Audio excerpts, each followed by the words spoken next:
Well, what's going on, guys? Brandon again, and today I'm bringing you a brand new War Thunder video. And I must say, it's been a while again since I've been behind a microphone. I had some really severe computer problems, but I got it all sorted out, upgraded my rig a little bit, went to the GTX 980, and this game is running beautifully. This game is maxed out, it looks nice, and we are playing simulator battles, so it really gives you an immersive feel when you max out the graphics to it. But anyway, guys, what gameplay are we looking at right here? This is the kind of event that I was looking for War Thunder.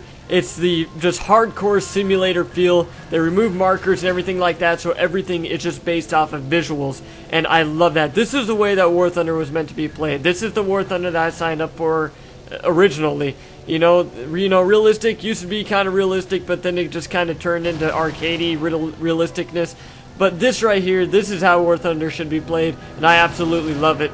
However, we're going to touch on this event later in another video, but right now we're going to go ahead and transfer over to some other simulator gameplay with the Bf-109G-6. Okay guys, so I've had this gameplay for quite a while. I've just been saving it on my computer for the right time to upload it, and I felt like, let's kick it off with some simulator battle gameplay, because I do feel like I'm going to be playing a lot more simulator now, and I'm really going to have to get used to it, because I'm decent at simulator, but I got to figure out how to get my head tracking working properly.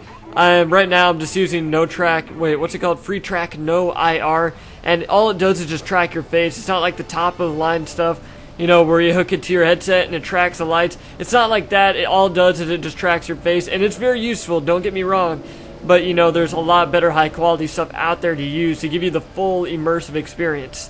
But anyway, guys, back to the gameplay. As you guys know, my friends and I, we're really good at realistic. That's what we do. We really like realistic battles. However, with these new events coming out, where it's just like hardcore simulator, I feel like I'm going to start playing those a lot more, because it really honestly does take more skill, and it's giving War Thunder a new face for me. Because I'm kind of getting worn out of just the same repetitive battles, and I feel like simulator is the way to cure that. Since in all honesty, there's a lot more random stuff that happens to me in simulator battles than in realistic.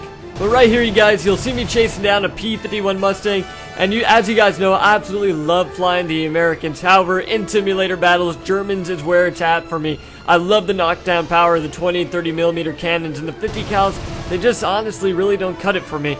Well, right here I end up shooting down the P-51, or setting him on fire for that matter. So, he's ultimately sealing his fate right here. I'm really catching up to him. But also, on a side note, the German cockpits are really hard to see out of. That is where the Americans shine with their bubble cockpits for something like the P-47 and the P-51. Those bubble cockpits really do help out. Now I end up getting my footing and coming up right behind this P-51 and cutting off his wing. Now there's nothing more satisfying than getting a kill in simulator battles. I haven't gotten a kill in a long time in simulator, so right there I was like freaking out. I was so pumped. And then the same game I met a really good pilot. Now this is like a really good dogfight for me. This was good practice. So I end up seeing another P-51. A lot of the team was running the P-51s. End up getting around him, and I hit him with a few bursts really quick. And then I'm like, oh crap, where'd he go? Because I kept losing him with the bars. And then I see him climbing up here. Now I want you guys to pay close attention. I didn't realize it until watching this video, but I was actually fighting two P-51s. I thought that was the same guy, and I rotated around again. And I'm like, man, this guy is really looping fast. So I decided to loop around right here, just come under, because I honestly didn't know what to do. I thought this guy was just like the Turner from hell, so I end up pulling around. This is where my luck begins to change a little bit. I end up finding this guy again, and I end up pulling up behind him. And I think at this point, both P-51s did not know that I was chasing him, but also remember, I only thought that there's one, because they did become kind of oblivious to the fact that I got behind him. But I think that obliviousness will only last for so long, because I think that this guy's teammate radioed into him that hey, you got a G6 behind you. So he started pulling really hard, and he started to do some freaking maneuvers here, and I'm like, oh god, I'm not going to be able to stay with him. So then he takes me up in this climb, and this is where things start to get a little bit interesting. I thought he was going to go into a flat spin, but he doesn't, so I was able to pull around and let out a quick burst. And I kind of nicked him there. But then he takes me into this little corkscrew right here, and he does something really weird. I think he pulled a little bit too hard and lost his airspeed, because he ends up kind of going into a flat spin, as you can see here. And then I don't know how I hit this, but I freaking nailed him. So I was really satisfied with that kill. But the satisfaction only lasted for so long. I'm just going to pan over here to another clip. But later on, I didn't know that that other P-51 was still behind me, but he was hauling ass chasing me down, and he ended up getting me. Let out a quick burst, ripped off my wing, and I crashed and burned, and it really wasn't pretty. But also, I'll just let in another quick clip here. I'm flying the A6M3, and I don't know why, but Japan and Germany are my favorite to fly in simulator battles. I think it's because they have some heavier cannons and they have some force behind their punch, unlike the 50 cals, like I said before. It just feels like that you're shooting peas at the enemy and they're just bouncing right off.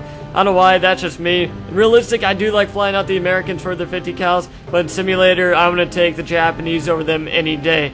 But anyway, guys, I'm just going to go ahead and let this video play out. I hope you guys enjoyed this video. I will try my very best to get other videos out, but I am a very busy person now. So it's going to be hit or miss, but I'll try to stay consistent now that I got my computer fixed and everything. So, yeah, but if you guys have any questions, please leave them down in the comments and I will get back to you as soon as possible. But I hope you enjoyed this video, guys. My name's Brandon, and as always, have a nice day.